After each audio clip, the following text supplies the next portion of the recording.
ఒకప్పుడు సరస్వతీదేవి గంగానది మిగిలిన మహానదుల్లాగా ఉన్నతమైన మహిమాన్వితమైన తీర్థరాజంగా పేరొందాలని గౌరవాలను దక్కించుకోవాలని అనుకుని సరస్వతి నదిగా ప్రవహిస్తూ ఉండేది. ఆ సమయంలో పులస్త్యుడు అనే మహర్షి తపం చేసుకోవడానికి నదీ తీర ప్రాంతానికి వచ్చాడు. అక్కడ మహర్షిని చూసి కూడా సరస్వతీదేవి పుత్రప్రభావంతో పూజించలేదు. కనీసం అతని వైపు కూడా చూడలేదు. అందుకు పులస్త్య మహర్షి కోపగించుకుంటూ, ఓ సరస్వతి, నువ్వు గంగా నదుల కంటే ప్రసిద్ధురాలివి కావాలన్న నీ కోరిక ఫలించదు.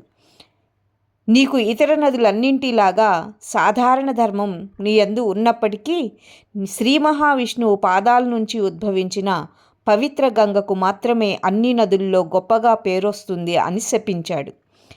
ఈ ముని ఇచ్చిన శాపానికి సరస్వతీదేవికి చాలా కోపం వచ్చి, ఓ మహర్షి, తాపసివై ఉండి కూడా తామసంతో నీవు నిష్కారణంగా నన్ను శపించావు.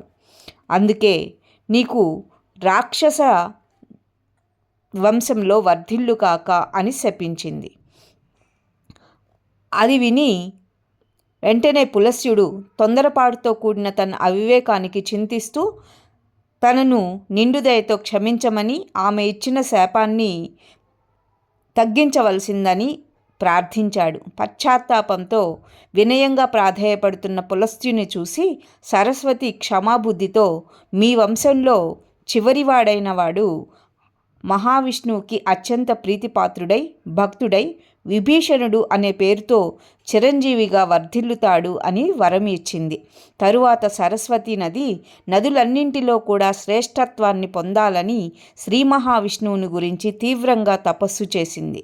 ఆమె పట్టుదలకు భక్తికి మెచ్చిన విష్ణువు ప్రత్యక్షమై కావలసిన వరం ప్రసాదిస్తాను, కోరుకోమన్నాడు.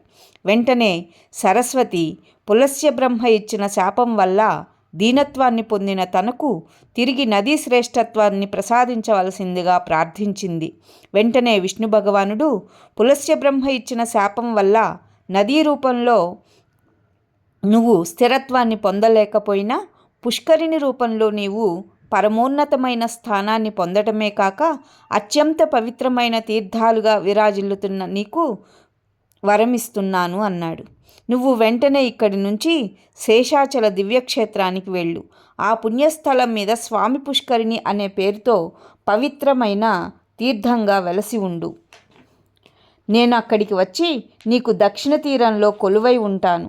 అంతేకాదు, ముల్లోకాల్లో వెలిసిన 3.5 కోట్ల తీర్థాలన్నీ ఆయా సందర్భాల్లో ఆయా భక్తుల వల్ల తమకు సంక్రమించిన పాపాలన్నింటినీ పోగొట్టుకోవడానికి నా వద్దకు వచ్చి నన్ను ప్రార్థిస్తాయి.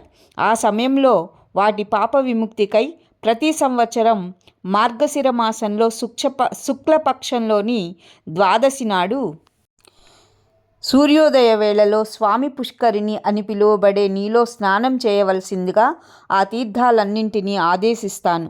ఆ శుభ సమయంలో ఆ తీర్థాలన్నీ నిన్ను చేరి కీర్తిస్తూ నిన్ను అభిషేకిస్తూ నీలో స్నానమాచరిస్తూ పునీతములవుతాయి అంటూ విష్ణు భగవానుడు సరస్వతీదేవికి వరాన్ని ప్రసాదించాడు.